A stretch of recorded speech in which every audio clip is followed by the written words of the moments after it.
ఇప్పుడు మీరున్న స్టేజ్ ఏదైతే ఉందో మీ బిహేవియర్ బిల్డ్ చేయబోతుంది. మీరు ఇంట్రావర్డ్గా ఎదగబోతున్నారా, ఎక్స్ట్రావర్డ్గా జరగబోతున్నారా? మీ స్కిల్స్ ఎలా ఉండబోతున్నాయి?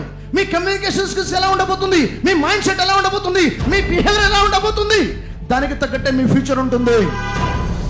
మనకి ఇష్టం లేకపోయినా జరిగేదో జరిగిపోయింది. కరోనా వచ్చింది, లాక్డౌన్ వచ్చింది, జామ్ ప్యాక్. 2 నుంచి 3 సంవత్సరాలకి కాలేజెస్ లేవు, స్కూల్స్ లేవు, ఎవరితో ఇంటరాక్షన్ లేదు, ఎవరితో కలిసే పరిస్థితి లేదు. క్లాసెస్ ఆన్లైన్లో వినే పరిస్థితి. రూమ్లోకి వెళ్తాం, క్లాస్ ఉంటాం, ఆకలి అయితే బయటకు వచ్చి అన్నం తింటాం, మళ్ళీ లోపలికి వెళ్తాం, క్లాస్ ఉండాలి, లేకపోతే ఆన్లైన్లో ఉండడం, బిజీగా ఉండడం, సోషల్ మీడియాలో ఉండడం. కంప్లీట్గా ఒక 2 రీముల జీవితం అయిపోయింది 2-3 సంవత్సరాలు. Yes or no? స్కూల్ అంటే తెలియదు, ఫ్రెండ్స్ అంటే తెలియదు, ఇంటరాక్షన్ తెలియదు, ఎవరు పాఠాలు చెప్తున్నారో తెలియదు. ఇలాంటి సిచ్యువేషన్లో నుంచి బయటపడడం. అయినా ఇప్పుడు ఇంటరాక్షన్ ఉందా, అవకాశం ఉందా అంటే ఇప్పుడు ప్రపంచం ఎంతగా మారిపోయిందంటే బయటకి ఎక్కడ వెళ్దాము అంటే ఆటో మాట్లాడదామంటే ఆటోడు అక్కడికి వస్తావా ఎంత అంటే వాడు 200 అంటే 100 రూపాయలకు వస్తావా అని చెప్పి ఆ సంభాషణ మిగలలేదు. ఈరోజు సోషల్ ఇంటరాక్షన్ మిగలలేదు. Yes or no? ఏమైపోయింది?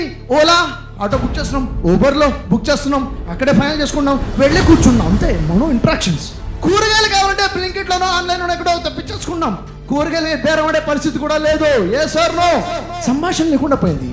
ప్రతిదీ కూడా చాటింగ్ అయిపోయింది, మాట్లాడటం లేదు, సోషల్ ఇంటరాక్షన్ లేదు. కంప్లీట్ గా ఒక మనిషి ఇంట్రోవర్ట్ గా అయిపోయాడు, కాన్ఫిడెన్స్ లూజ్ అయ్యాడు. పరిస్థితులు ఎలా వచ్చాయంటే ఫ్యాకల్టీ లైబ్రరీకి వెళ్ళి ఫలానా బుక్ తెచ్చుకోమా, బుక్ చదువు అంటే లైబ్రరీలోకి వెళ్ళాలా?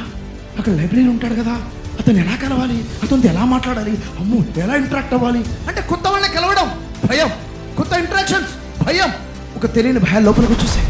ఇలాంటి సిచ్యువేషన్ మన బిహేవియర్ మన ఫ్యూచర్ని డిసైడ్ చేస్తుంది కదా. ఏదైనా పని చేయాలంటే, ఎవరైనా మాట్లాడాలంటే, వాడికి ముందుకేయాలంటే మనకు కావాల్సింది కాన్ఫిడెన్స్. ఒక్క అడుగు కోసం కావాల్సింది కాన్ఫిడెన్స్. ఎలా బిల్డ్ అవుతుంది? నేను మీకు ఫార్ములా చెప్తాను. కాన్ఫిడెన్స్ని ఎలా బిల్డ్ చేసుకోవాలి? పోయింది, ఎందుకు పోయిందో, ఎలా పోయిందో వదిలే, ఎలా బిల్డ్ చేయాలి? Formula is fake it till you make it. Fake it అంటే నీలో కాన్ఫిడెన్స్ లేదా, నీతో ధైర్యం లేదా, ఉన్నట్టుగా ఫేక్ కాన్ఫిడెన్స్ ని నటించు. ఎప్పటివరకు అయితే కాన్ఫిడెన్స్ నీలోగా ఎదగదు. కాన్ఫిడెంట్ గా ఉన్నట్టుగా లోపల కాన్ఫిడెన్స్ ఉన్న వ్యక్తి ఎలా బిహేవ్ చేస్తాడు? కాన్ఫిడెంట్ గా ఉన్న వ్యక్తి ఎలా కూర్చుంటాడు? కాన్ఫిడెంట్ గా ఉన్న వ్యక్తి ఎలా మాట్లాడతాడు? కాన్ఫిడెంట్ ఉన్న వ్యక్తి ఎలా చూస్తాడు? కాన్ఫిడెంట్ ఉన్న వ్యక్తి ఎలా నిల్చుంటాడు? కాన్ఫిడెంట్ ఉన్న వ్యక్తి ఎలా ఇంటరాక్ట్ చేస్తాడు? అలా ఫేక్ ఇట్. నువ్వు నటించడం మొదలుపెట్టు. నువ్వు నటిస్తూ నీ సబ్ కాన్షియస్ బ్రెయిన్కి తెలిసిపోతుంది నీకు ఫియర్ లేదు, నువ్వు భయపడడం లేదు, నువ్వు కాన్ఫిడెంట్ గా ఉన్నావని. నీలో ఆటోమేటిక్ గా కాన్ఫిడెన్స్ బిల్డ్ అవుతుంది.